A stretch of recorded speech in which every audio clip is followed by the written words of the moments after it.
Assalamualaikum warahmatullahi wabarakatuh. Kami dari kelompok 4 akan menjelaskan tentang evaluasi CRM. Pengertian CRM merupakan strategi bisnis menyeluruh dari suatu perusahaan yang memungkinkan perusahaan tersebut secara efektif bisa mengelola hubungan dengan pelanggan. Pengertian evaluasi CRM untuk mengetahui dan mengidentifikasi pemanfaatan teknologi dan mengetahui gambaran secara umum mengenai CRM tersebut sudah sesuai dengan kegiatan konsumen. Selanjutnya, tujuan evaluasi CRM dalam bisnis. CRM dibuat untuk berbagai tujuan yang pada akhirnya mencapai tujuan akhir bisnis yang memperoleh laba. Inilah tujuan-tujuan evaluasi CRM. Yang pertama, meningkatkan hubungan antara perusahaan dengan pelanggan yang sudah ada untuk meningkatkan pendapatan perusahaan. Yang kedua, menyediakan informasi yang lengkap mengenai pelanggan untuk memaksimalkan jalinan hubungan pelanggan dengan perusahaan melalui penjualan secara upselling dan cross-selling sehingga dapat meningkatkan keuntungan dengan cara mengidentifikasi, menarik serta mempertahankan pelanggan yang paling memberikan nilai tambah bagi perusahaan. Yang ketiga, menggunakan informasi yang terintegrasi untuk menghasilkan pelayanan yang memuaskan dengan memanfaatkan informasi pelanggan untuk memenuhi kebutuhan pelanggan sehingga dapat menghemat waktu pelanggan. Yang keempat, menghasilkan konsistensi dalam prosedur dan proses menyalurkan jawaban kepada pelanggan. Selanjutnya, teknis evaluasi data.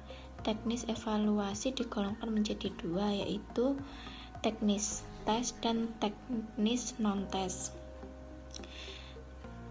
Teknik non-tes itu meliputi skala bertingkat, kuesioner, daftar cocok, wawancara, pengamatan, dan riwayat hidup. Yang pertama, rating scale atau skala bertingkat menggambarkan suatu nilai dalam bentuk angka. Yang kedua, kuesioner adalah daftar pertanyaan yang terbagi dalam beberapa kategori. Yang ketiga, daftar cocok adalah sebuah daftar yang berisikan pernyataan beserta dengan kolom pilihan jawaban.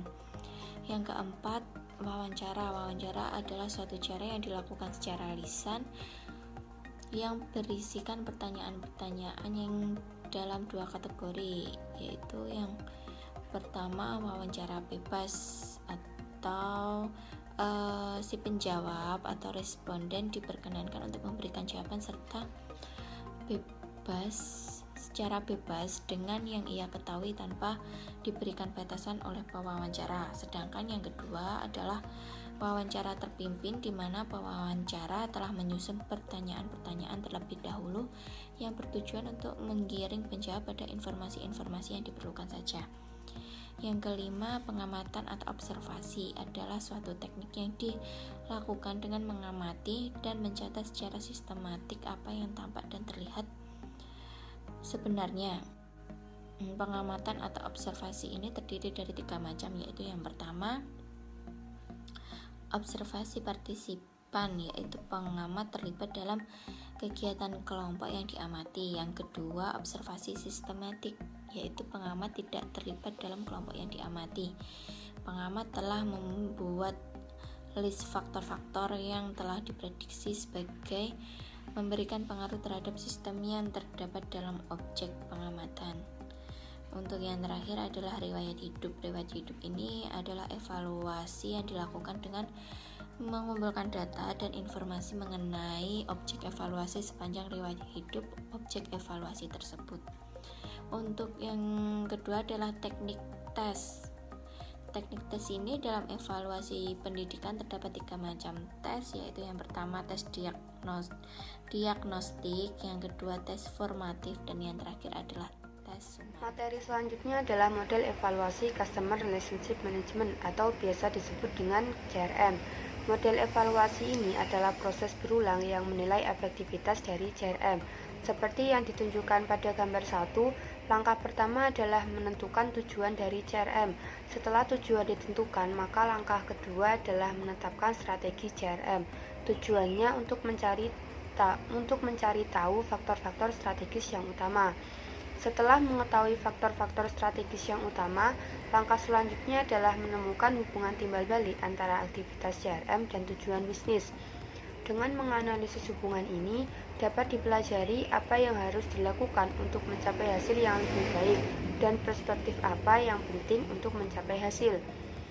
Penilaian ini memberikan wawasan lebih jauh ke dalam strategi CRM dan membantu pasar untuk menemukan strategi CRM. Proses berlanjut hingga aktivitas CRM menjadi efektif. Selanjutnya, gambar 2 menunjukkan hubungan sebab akibat dan perspektif terkait proses evaluasi Customer Relationship Management. Pertama, sebuah perusahaan mengumpulkan informasi pelanggan dalam jumlah besar dan membuat profil pelanggan. Perusahaan memutuskan karakteristik pelanggan yang besar dan tersembunyi melalui alat dan teknik data mining. Kedua, perusahaan mengintegrasikan semua informasi yang relevan pada setiap pelanggan di seluruh perusahaan untuk memfasilitasi perencanaan, pemasaran, dan layanan yang lebih efektif. Pengetahuan pelanggan yang teridentifikasi membantu menemukan kebutuhan pelanggan ketika sebuah perusahaan berinteraksi dengan pelanggan. Ketiga, hubungan pelanggan jangka panjang yang memuaskan dapat dibangun karena saluran membantu karyawan untuk melayani pelanggan secara efektif dan menguntungkan. Akhirnya, perusahaan meningkatkan pendapatan dan laba.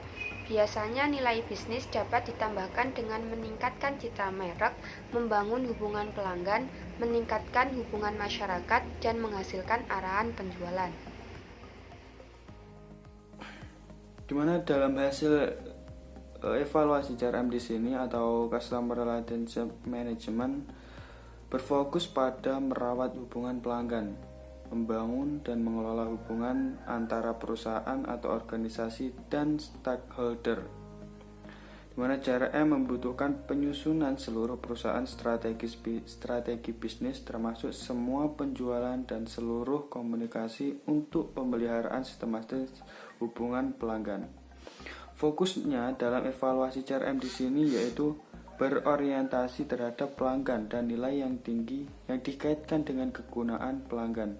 Tujuannya sendiri yaitu kegiatan CRM adalah untuk memperoleh dan meningkatkan nilai pelanggan, yaitu yang pertama kepuasan pelanggan dan loyalitas pelanggan serta profitabilitas pelanggan selama seluruh waktu hubungan pelanggan, yaitu customer lifetime value.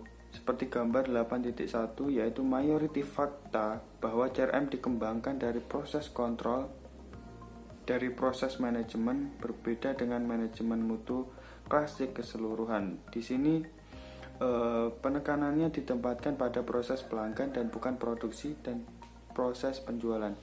Ini membutuhkan pengetahuan tentang profit pelanggan dan perilaku pelanggan. Seperti gambar di 8.1 di sini yaitu mengenai tingkat integritas dan pengembangan untuk CRM.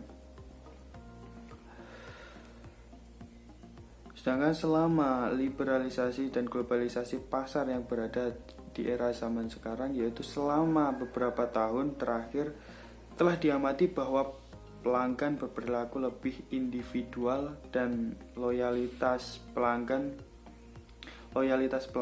menurun.